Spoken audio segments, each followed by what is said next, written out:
8টা বাজলে আমার ভয়টা শুরু হয়ে যায়। প্রেম তো আসলে প্রত্যেকটা মুহূর্তে পড়ি। প্রেমে পড়ার মজাই আলাদা। আপনি হাসলে মরে যেতে ইচ্ছে করে। আরশ খান, তার অভিনয় সুন্দর।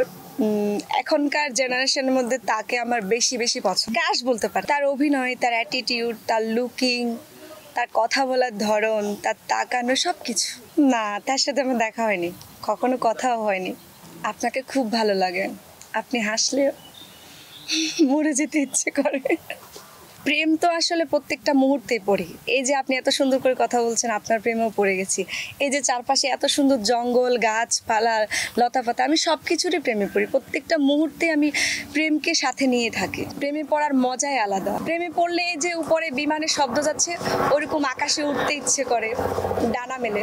আমার মানুষও তো ওইরকম না, একটু কেউ না বুঝলেও আমরা আপনার প্রয়োজন বুঝি। আর তাই তো অত্যাধুনিক ফিচার সম্বলিত বিভিন্ন সাইজ আর কালারের 250-টিরও বেশি ডিজাইন অপশন নিয়ে ওয়ালটন স্মার্ট ফ্রিজ বোঝে আপনার প্রয়োজন।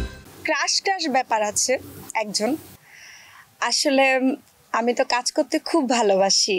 আমার কাছে কাজটাই সব থেকে বেশি আগে। ক্যারেক্টারটা কি ম্যাটার করছে সেটা বিষয় না। আমি মূলত একজন ক্যারেক্টার আর্টিস্ট। তবে আমি লিড কাস্টিংও কাজ করেছি কিছু কিছু। বাট আমি কাজ করতে চাই, অভিনয়টা শিখতে চাই, আরও ভালো করে রপ্ত করতে চাই, আরও ভালো ভালো কাজ করতে চাই। ক্যারেক্টার নিয়ে আমার কোনো প্রবলেম নেই, সেটা যে কোনো ক্যারেক্টারই করতে চাই। সত্যি বলতে কি, আগে কখনো এই ভয়টা আমার কাছে কাজ করেনি। আমি আগে অনেক রাত পর্যন্ত 2টা 3টায় আমি নিজে পার্সোনালি, আমার বাবা যখন অসুস্থ ছিল, বা যেহেতু আমার ভাই নেই ফ্যামিলিতে, আমি সব কিছু, সো আমাকে অনেক সময় 12টা 1টায় ডাক্তারের কাছে যেতে হতো, ইমার্জেন্সি। কখনো না আমার কাছে ভয়টা কাজ করেনি। সবাই আমাকে, বাসায় সবাই আমাকে বলতো ব্র্যাভো গার্ল, বন্ধু বান্ধবী সবাই বলতো।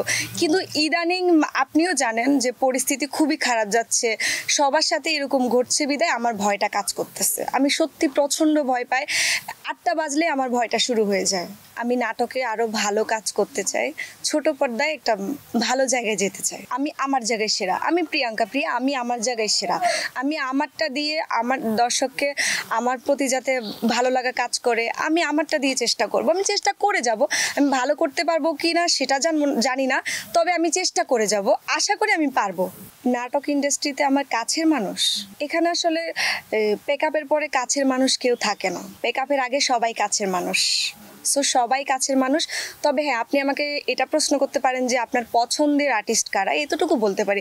বাট কাছের মানুষ কেউ হয় না, ঘরের মানুষও তো পর হয়ে যায়, আর ইন্ডাস্ট্রির মানুষ কাছের কিভাবে হবে? ডিরেক্টর, প্রডিউসার সবার সাথে একটা সুসম্পর্ক থাকে সবার, সো কফি খেতেই পারি। এটা কফি খাওয়া, এই যে আপনার সাথে দেখা হলো, আপনি আমার থেকে কথা জানছেন এই যে নাটকের এখানে আসাতে, এর আগে তো আর আপনার সাথে আমার কথা হয়নি, দেখাও হয়নি, কফি শপেও যাইনি। তো কাছের মানুষ বলতে কি এই যে এতটুকুই, দেখা হওয়া, শুটিংয়ে, এর বাইরে আসলে কিছুই না। মিডিয়াতে আমার পছন্দের মানুষ বলতে আমার পছন্দের আর্টিস্ট বা অভিনেত্রী দিলারা জামান, চঞ্চল চৌধুরী, মোশাররফ করিম, এই 3জনকে আমি বেশি বেশি ভালোবাসি, অনেক বেশি বেশি পছন্দ করি। আরেকজন আছে শাহানাজ খুশি ম্যাম।